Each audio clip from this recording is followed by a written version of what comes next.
Hi everybody, welcome to this week's episode of History in the Kitchen. I'm your host, Charlotte Amendola, and I hope that you are having a really great day. It's a little bit rainy here, so cooking seems like a really great way to pass the time. Today we are talking about women's suffrage, and you may notice my costume. Here, let me turn the camera a little smidge so you can see.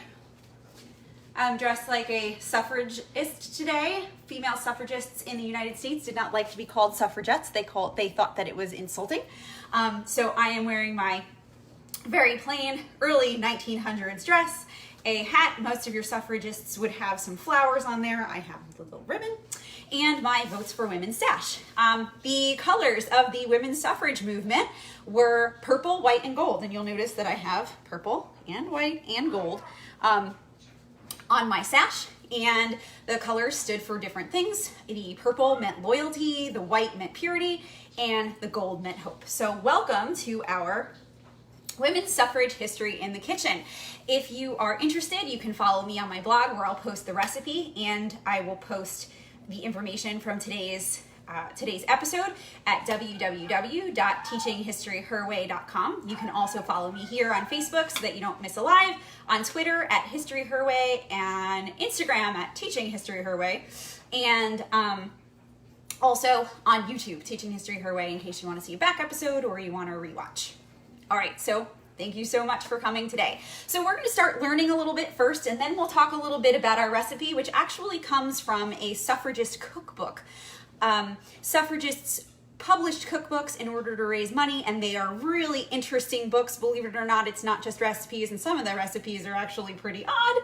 So we'll talk about those in a moment. But first, let's talk a little bit about the women's suffrage movement. And in case you're wondering what my sources are for today, today's sources are Teaching Tolerance, tolerance.org, NPR, and believe it or not, a little bit of Teen Vogue. I love the journalism in Teen Vogue. They're pretty awesome, so you should check them out. All right. So women did not get the vote. Women couldn't vote, actually. So when the Constitution is passed in the 1780s, it originally didn't say much about the right to vote at all. So the Constitution, the framers, they allowed the states to decide who was going to vote in their state. They basically left it up to the states. And the states decided that white male property owners were going to be the ones who could vote, which would leave our women out. New Jersey actually let women vote for a while, and then they changed their minds. The theories that I read by different historians is that women were actually coming out and voting and changing things in ways that the men didn't like, so they revoked their voting privileges. Eventually, suffrage or voting rights were extended to all white men, excuse me.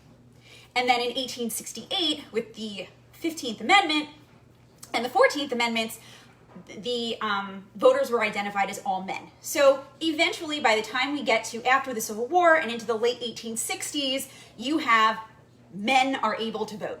Black men, white men, men. Leaves us out, women, us being women. So you need a little bit of backstory on that, a little bit of history about why women were left out of the vote. And basically, during that time, people believed that women couldn't be counted on to vote responsibly. In the colonial era, there was something called femme covert, which basically meant that a woman was legally dead once she got married. The state did not recognize her as a human being at all. Husbands made choices for her. If she had any money, if she had a business, it was all transferred into her husband's name.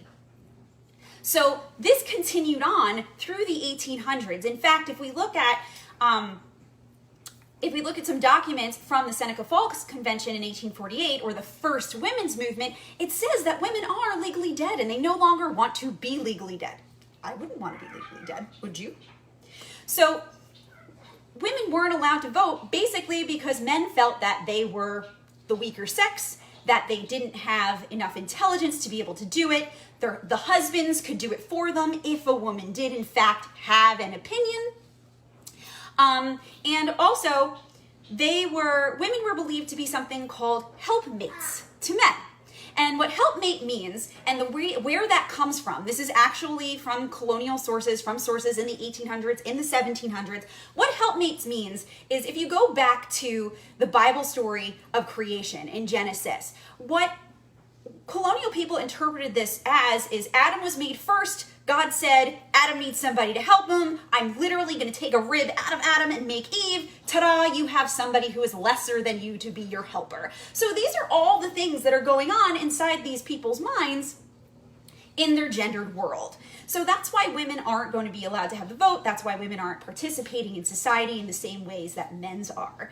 That men are, excuse me. There's no such word as men's. But women obviously don't believe that they're stupid, because they aren't. And don't believe that they're the weaker sex, because they aren't. Now, many women are just going to go along with whatever's happening in their own world, not realizing. But by the 1840s, right after your Constitution, women are going to start speaking out about having rights. The first thing that they're going to talk about is the right to an education, because girls weren't even educated in the late 1700s and the 1700s. And then into the 1800s, girls do start getting an education. They do start going to college. But that's really rare. And in the 1840s, women are going to start speaking out about wanting to vote. And the 19th Amendment, though, isn't going to be passed until 1920. So let's think about that. 1840 to 1920. It takes 80 years for women to get the right to vote. And that's not even all women, because black women aren't included in this suffrage movement in the same way as white women are. So in 1848, the Seneca Falls Convention is going to happen, and it's the first women's rights conference ever. And it's led by two women, Lucretia Mott and Elizabeth Cady Stanton. And Elizabeth Cady Stanton and Lucretia Mott run this, and Susan B. Anthony is going to get involved in the women's rights movement as well. And these women, in the beginning, they're going to champion equality. They're going to push for, in fact, the 13th Amendment to be passed to end slavery. However, that's kind of where their equality piece ends.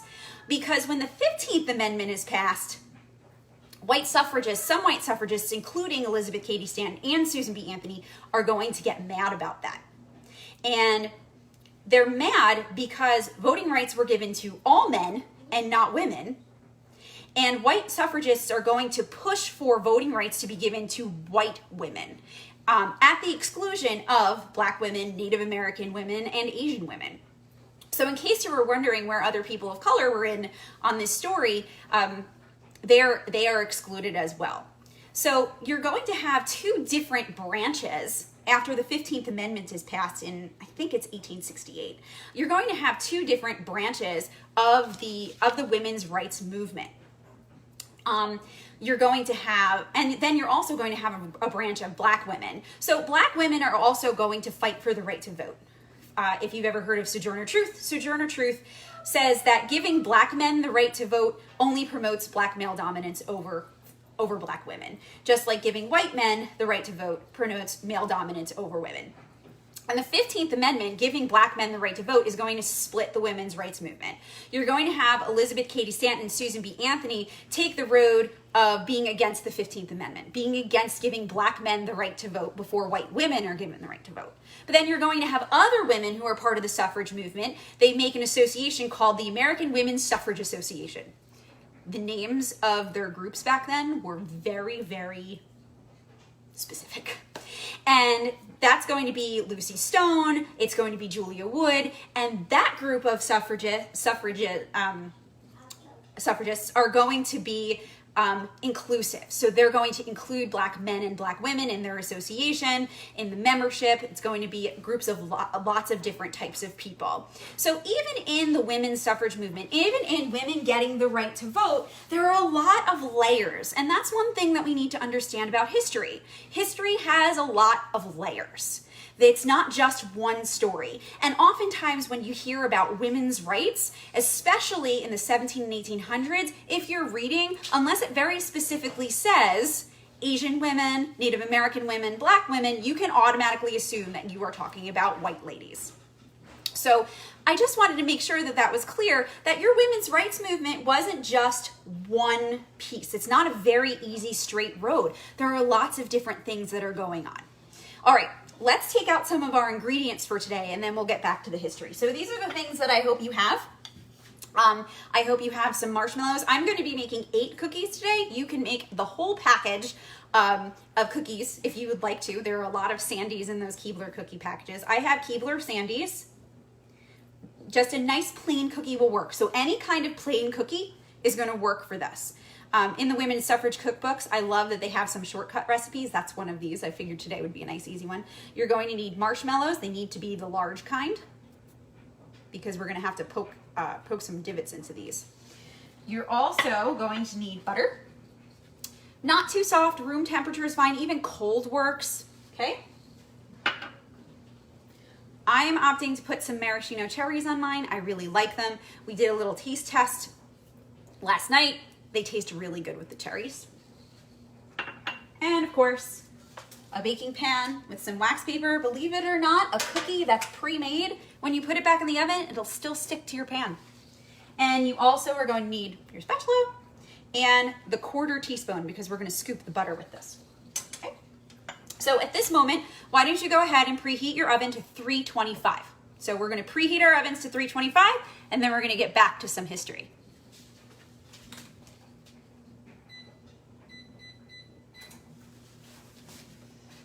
Danny, I wish I could say that this one was an authentic costume like the ones that you and I really like, but this one's an Amazon one. So Sash came from Amazon, but there are lots of really good ones on Etsy. Amazon delivered faster, so that's why I opted for this option. Otherwise, I would have done like a local seller. All right, so let's talk about history a little bit more while we wait for our ovens to preheat to 325, okay? So we left off at the 15th Amendment in 1868, completely splitting the women's movement because of race.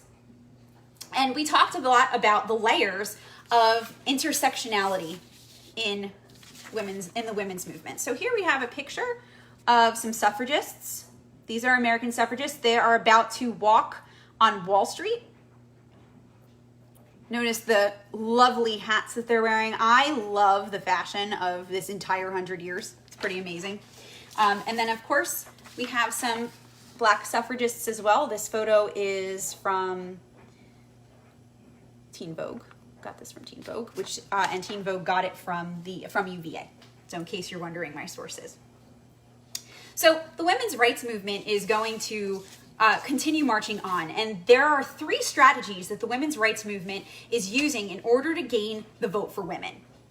And the first thing that they do in the very beginning of the women's movement, in the early 1800s, they're going to try to use moral persuasion. Americans thought that men and women were really different from each other, which we talked about earlier. And they thought men were intellectual and women were emotional. Last time I checked, either gender could be both. And they thought that women were worldly and men were spiritual. Okay, last time I checked, both genders could be both. So they thought that men belonged out in public or in the public sphere and women belonged at home in the domestic sphere. Last time I checked, that could be both. So they also believed that men were corrupt and women were morally pure. And in order to keep that moral purity, women needed to stay at home and they needed to tell their husbands how to act. That is the thinking in the 1800s. So your morally pure little lady is staying home, cooking dinner, watching the children, making sure everything is clean, and keeping her husband on the straight and narrow. So large numbers of women who actually believed this of themselves, because remember, if you're living in this world, you're not really knowing much of anything different. These women who believed this wanted the right to vote too. They didn't understand why just because I'm at home taking care of a child and I am morally pure, doesn't moral purity mean that I would make really good decisions in the voting booth? So, they understand the role and the pursuit of the votes of women through the lens of the home. So it's not just the man who's going to vote for me, but because I'm morally pure, I'm able to make really good decisions. So I can go, I can elect a representative, and then I can come home. And I can also influence my husband in the way he votes too. So the first part of the women's suffrage movement is going to be about moral persuasion. The second part of the women's rights movement or the women's suffrage movement is seeking a constitutional amendment. Many women wanted the right to vote because by the time we get to the mid-1800s, they believe that they're men's equals. This idea of helpmeets, this idea of domesticity is starting to wane, and women are starting to come to the forefront of wanting to be in public, of joining the public sphere. So at the Seneca Falls Convention in 1848, led by Lucretia Mott and Elizabeth Cady Stanton, they say in their Declaration of Sentiments that all men and women are created equal. Now, fast forward to the 1900s, to the early 1900s, during Woodrow Wilson's presidency. These women are going to march in Washington, D.C. for their right to vote. So we start with this women's rights movement, this convention, and then women are moving out into the streets to get the right to vote. They're moving into the public sphere to show that they belong there. The marching in front of the White House in Washington, D.C. was considered illegal, and it was also considered unladylike. It was unladylike for a woman to protest. It was unladylike for a woman to come out into public. But women, suffragists, felt like the federal government needed to grant women the right to vote too, the same way it granted men the right to vote all throughout. So if you recall, voting rights started out with propertied white men, then it expanded to all white men, then it expanded to men of all colors and creeds, but women continued to be left out. So one of the most famous marches is the March on DC in 1913 in front of the White House. It's led by a woman named Alice Paul, and Alice Paul is from New Jersey, and she got a whole bunch of people together to do this march, which is pretty amazing for 1910 and a woman to be able to create this type of gathering, especially without social media. I mean, she was sitting and writing letters. Now, Alice Paul is pretty cool with one exception. Alice Paul was worried about the racial divide. Remember, intersectionality, different layers of history. So what Alice Paul said was, I am worried that white women aren't going to come march because black women are going to be at the march. So I think we're going to segregate the march.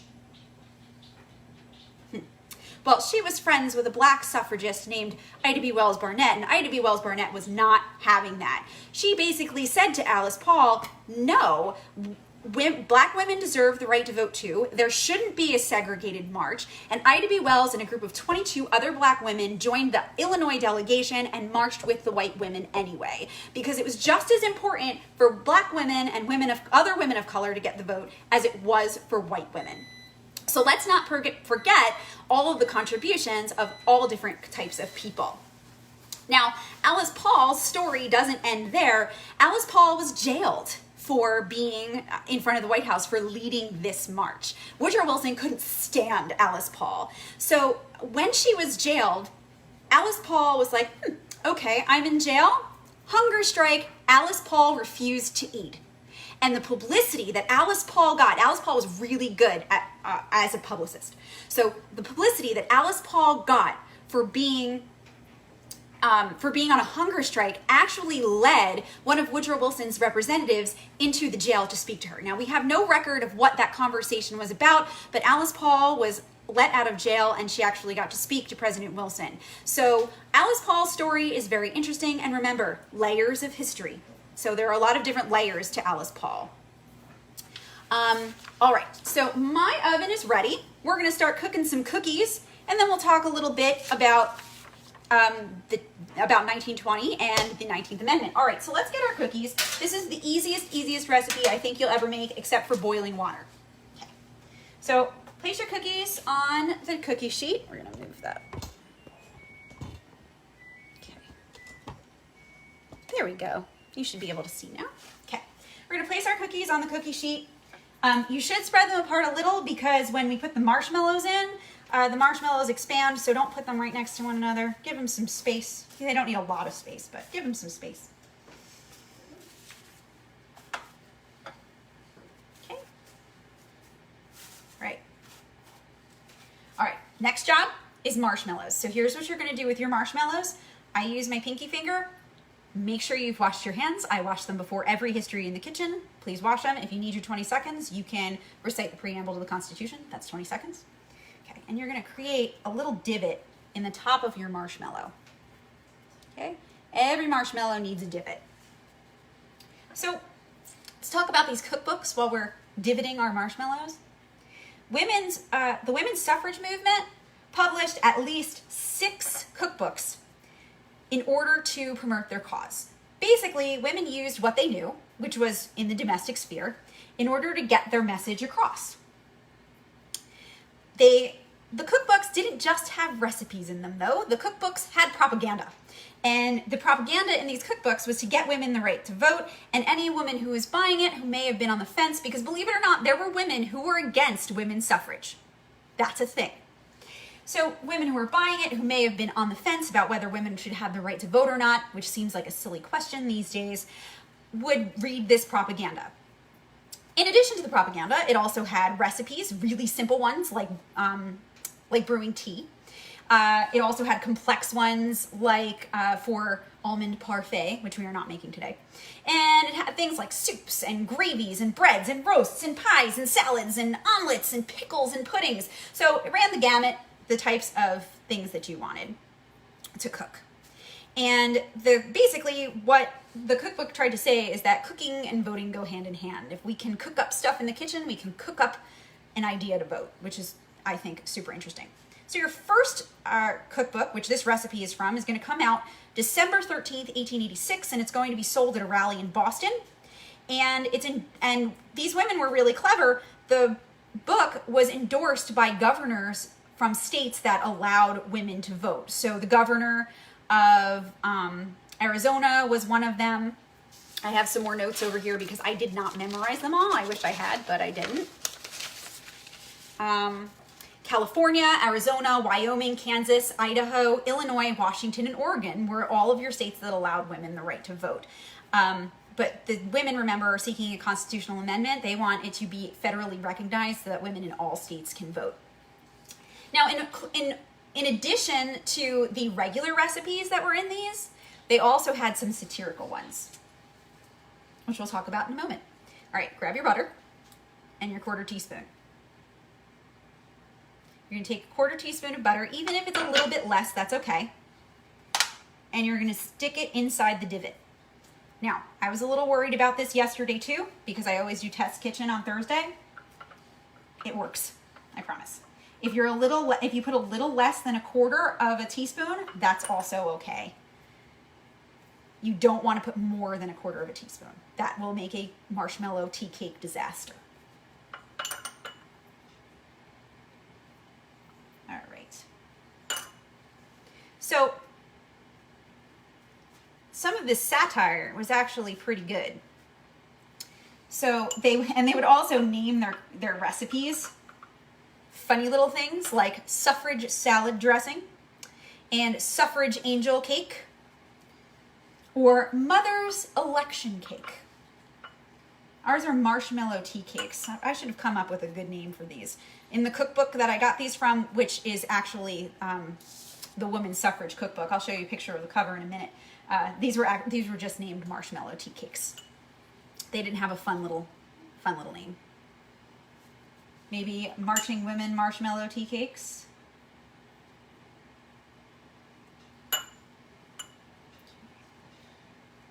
All right, we've got one more bit of butter. All right, once you've got all of your butter in the divots, this is what mine looks like. Okay. Really want to make sure you get it in there. Don't lay it on top of the marshmallow, because then you just get like this butter marshmallow icky gooey mess. Okay. Once you have that all done, you're going to take your marshmallow tea cakes almost, and you're gonna go put them in the oven. And this takes depends on your oven. If you're using convection, you need to watch out because your marshmallows will turn brown. If you're using a regular oven, you know your oven best. We know that oven temperatures sometimes vary anywhere between 6 and 10 minutes. So we're gonna put these in.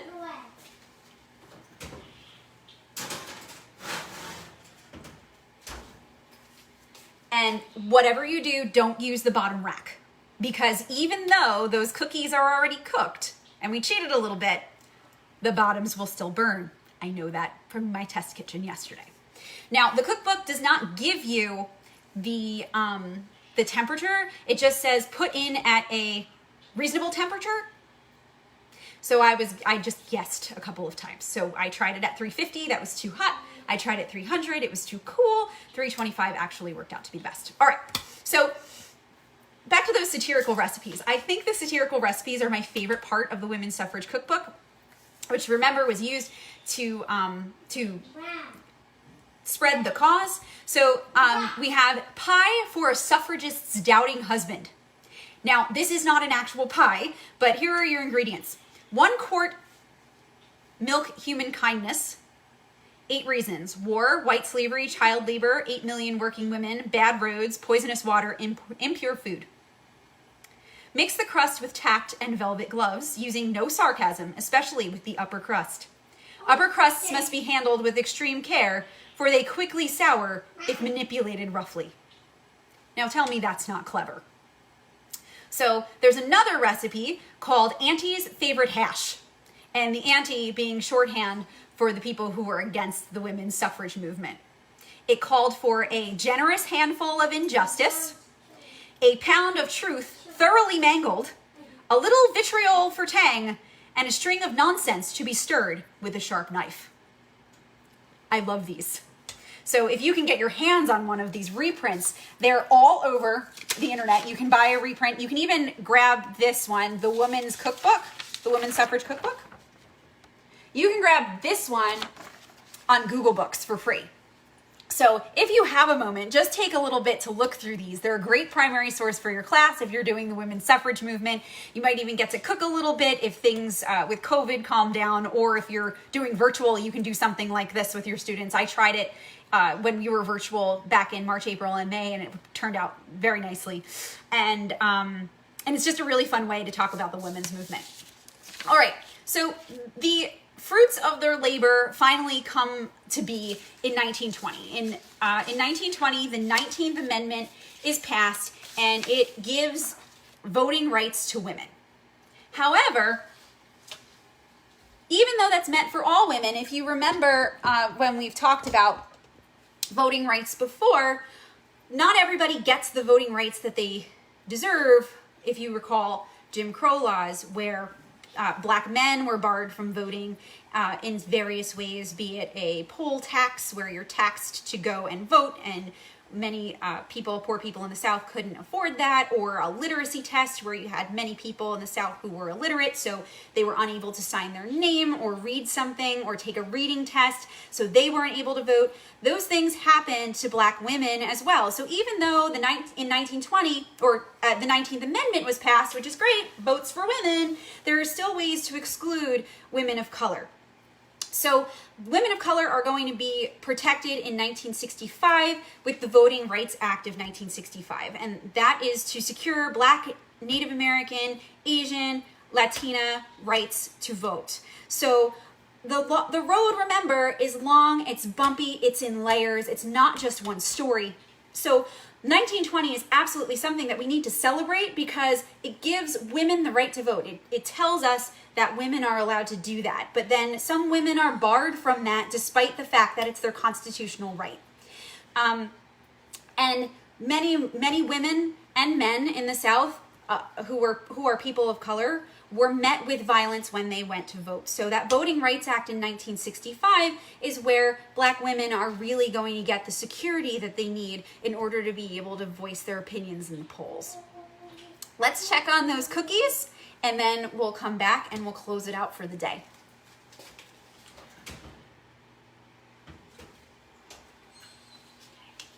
Mine are almost done, and just for the sake of brevity, I just want to make sure that you can see what to do next. So mine aren't going to have this lovely little brown tint. So this is what it's going to look like at the end. They are delicious and sticky, and you will want to eat them all. So if you have no willpower, I'm sorry.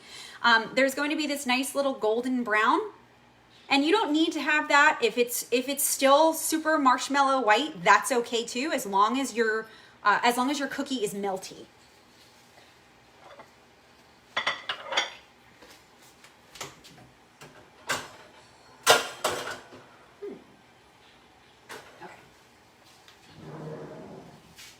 Out my